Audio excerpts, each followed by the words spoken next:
Hello, everyone. This is Williamson. I am coming to you from Pike County, Kentucky, which is located right along West Virginia. Mingo County, West Virginia is just that way, 5 miles away, basically, about. And Mate 1, West Virginia, and Mingo County is also 5 or 6 miles away. So yeah, I'm kind of like right there where West Virginia and Kentucky and Virginia all come together, right? Pretty close to that. But in a little place called Hardy, which is near Williamson, West Virginia. So anyway, here in the hills, it's been pretty wild today. It's been pretty busy. Sorry for the delay getting started for anyone who might be watching in or dropping in or doing the drive-by watching. I do appreciate you, and thank you so much for being here. It's just been a long, long day. I've had difficulty.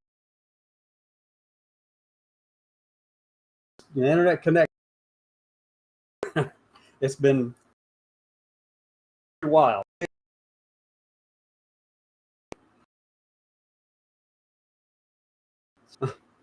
So connectivity is a serious issue right now.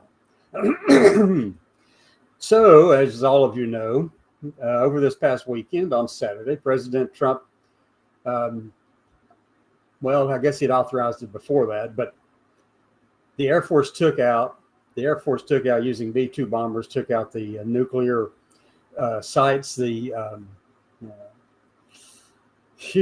hard time getting it all out together today. But anyway, so they took out those sites, the centrifuges, stuff like that, and still don't know exactly where the actual number of pounds of actually refined uranium is located, weapons grade stuff. So we're trying to find all of that. But, so far it seems to be a success. And I just heard on the news also that, on Fox News actually, that Israel and Iran have agreed to a full and complete ceasefire in 6 days, I think. So I guess they're going to pound each other to death over the next 6 days. They could just stop it now, but you know how it is. I guess they just want to bloody each other even more, which is crazy. But I am thankful. I'm very glad that our President Trump, did take out those sites, those nuclear sites where they were refining uranium and had the centrifuges there, and we're doing all this kind of stuff on that to try to build nuclear capable weapons. So I'm glad that's done, because that regime is really unstable and really it's been unstable from the moment it got into power in 1979 when it chased out the Western world basically and held hostage Americans there from the embassy and held them for 444 days. So they've been unstable. They've been after the United States and after Israel since then. And I mean, they just want the obliteration of anyone and everyone. And here's the thing, though, if you've read the Quran, you kind of see some of where they're coming from, but the extremism side. I mean, we got extremists over on the right in our country too, extremists on the religious side. But this is a fundamentalist Islamic extremist group, and part of the way they interpret things, and this is the problem that we face with them, is because in the Quran, if you've read it, and I have, if you've read it, then you'll know that there's sections in there that says when you're dealing with people who aren't believers, basically, this is me paraphrasing it slightly, when you're dealing with people who aren't believers just like you, then you are authorized to lie to them or do whatever, because they're infidels, and you can say and do whatever it takes to do in order to accomplish your goal. And it doesn't matter how you treat them or how much honor you put into dealing with them or integrity in your word with them. It just is completely irrelevant. And that's in the Quran, by the way. So it's always wise to take the things that come from the Ayatollah there with a grain of salt, because I know that that's how he believes. That's how he interprets this. Not all do. Get that clear. Not all fundamentalists do in the Muslim faith. And the same thing is true here in the Christian faith as well. So you have to take everything that he says, anything that comes out of the current leadership in Iran with a grain of salt, because you can't, I mean, the Quran gives them authority to lie to you because you are not believers. So you never know how to address that. That's the challenge. That's the challenge we face. And if you're not aware of the cultural things or the religious implications of how they deal with things, then you can be taken by surprise or led down a path that you think that you know completely well. And it turns out that they don't see themselves as having to abide by it. It's not relevant to them. They'll put it on paper just to get you to procrastinate and do whatever they want you to do, give them time to do what they want to do. But, you know, come to think of it, that's what Putin is doing. That's what Putin is doing, the exact same thing, where he would talk and say, hey, yeah, we'll talk this, but only if we do it this way. And his game is to keep engaging in a diplomatic way, but at the same time going after Ukraine with everything he possibly can. And it's a war of attrition from his perspective. It does not matter how many people he throws at that. His goal is all that matters. The objective of taking Ukraine, not just the little territories that he's got control over right now. His objective is to take control of Ukraine. And no matter how much talking or prevaricating he does along the way to get there, if he can get you tied up over here in Switzerland talking about this thing, or over here in Qatar talking about this thing, or somewhere else talking about what's going on in Iran, if he can do all of those things and deflect from and slow down the amount of time that he's been given, then he can just keep on pounding, keep on going. And that's the level, that's the kind of thing that we're seeing that I know that's coming out of Iran. The United States has done it too. I'll be very clear about that. We did it too, especially in the Vietnam War. We started talking with all those leaders and stuff, and they did it to us. Started talking to all those leaders and stuff in Paris. Went over there and talked to them and said, okay, we can do this and do that and do this. And we started an assault while those talks are underway. And then they did the same thing. I mean, it's kind of, you have to take everything that comes from these leaders, so-called leaders, with a grain of salt, because, see, in Iran, they have a religious backing, religious support for being less than truthful when dealing with someone who is not a believer. And that gives them the cover they need to be able to get you tied up in a conversation over here, and then all the while they're doing this. But that's what they all do. That's the hard part for people to understand. But, let me just say this very clearly again, too. I am glad that we have put a dent in Iran's ability to produce nuclear weapons. Very glad. I don't know that it will stop it. Probably not, because they have one goal in mind, and that's the destruction of Israel. They aren't interested in anything else. Whatever it takes, complete totalitarian control of their country and everyone there, and inflaming everything else around them. That has been and will continue to be their goal. If it takes 1,000 years, they will do that. They hang on to it like that.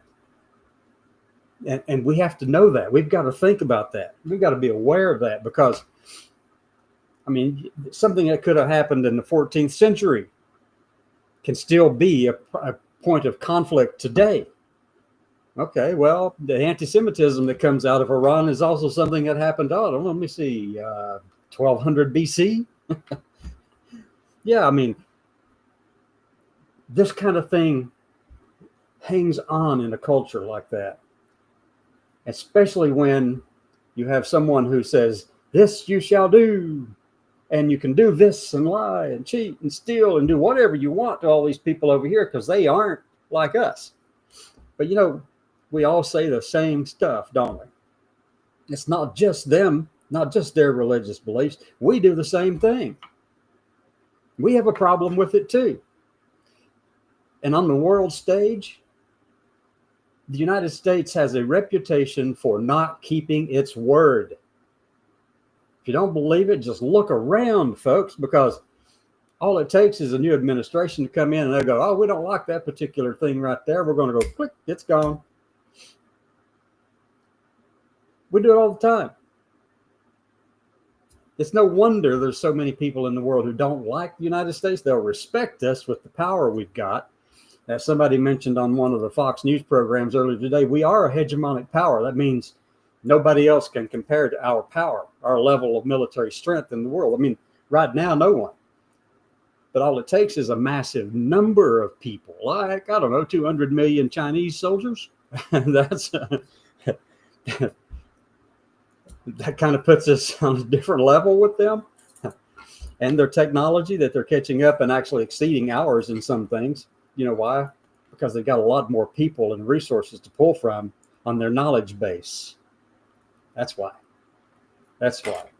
And we have to, hopefully we can teach science to our kids again in this country. I don't know. It's kind of befuddling to me that we got so many people who are anti-science here.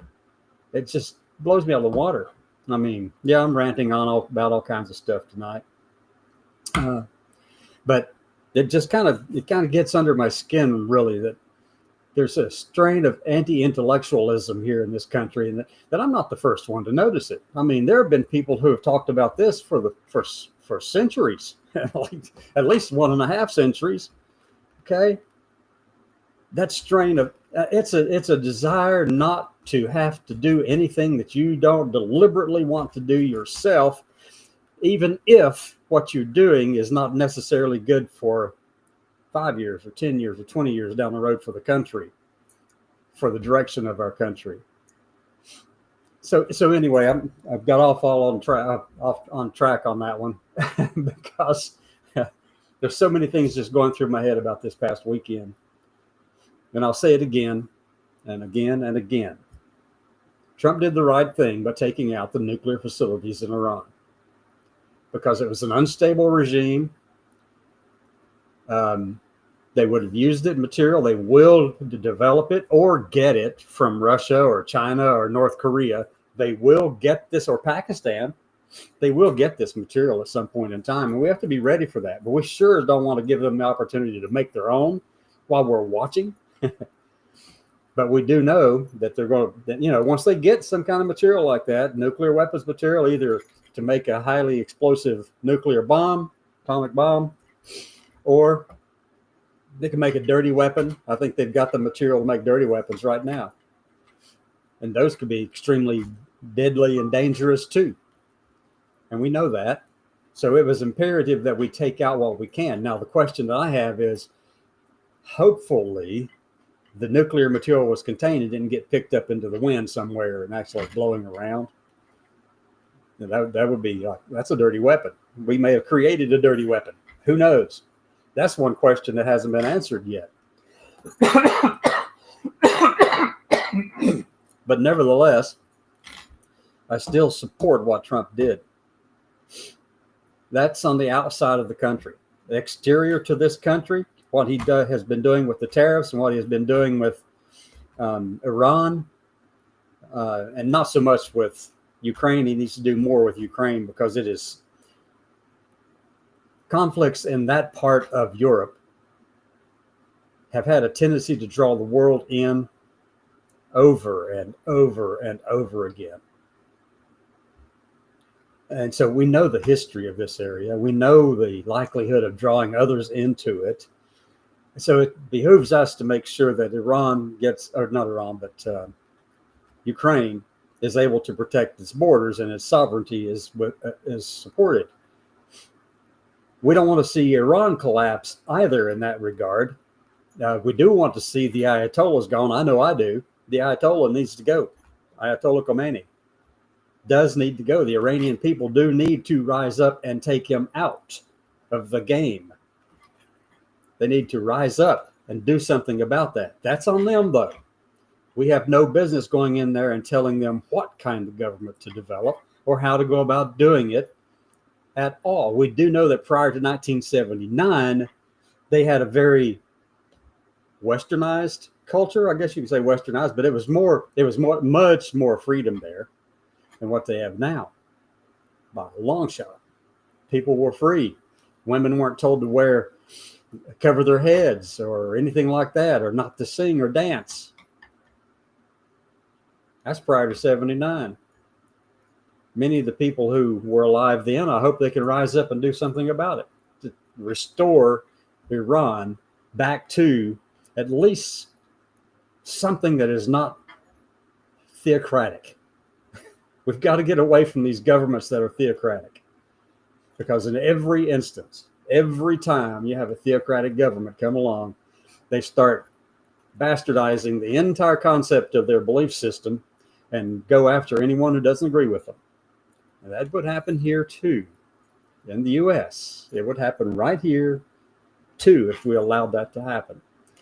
That separation of church and state, the Texas Constitution, the first one back in 1845, I think, that first Constitution, I think it was around there somewhere. I'm not sure of the exact date, but in that Constitution, you know what it said? It says, anyone who is a preacher of the Word of God shall not hold a position in government or be elected to government positions. That's a clear separation of church and state right there. They did change it after that because they figured out that most of the religious people were the ones who wanted to run. But it is kind of funny because they got it right. And if anything, that kind of proves that the U.S. was supposedly had it right too, the separation of church and state in the 1840s, 30s, 1820s, that separation of church and state was something that was so strong of a desire that Texas put it into their constitution. And it goes against everything you hear out here from the Heritage Foundation and everybody else going, no, there is no such thing as separation of church and state. But well, I don't know what y'all reading, but you've got to really take back that Cracker Jack box and give that piece of paper back to whomever, because they lied to you, folks. They've hoodwinked you in a big way. Oh my gosh. So for everyone who has been watching, I do appreciate it. And again, I do apologize for coming in late. This has been one of those days in the holler. Up here in the holler, it has been a challenge. Geez, I got out this morning and did a little bit of DoorDash and go meet people, smile and say hi and all of that. And, and see who I can just engage with, which I love doing.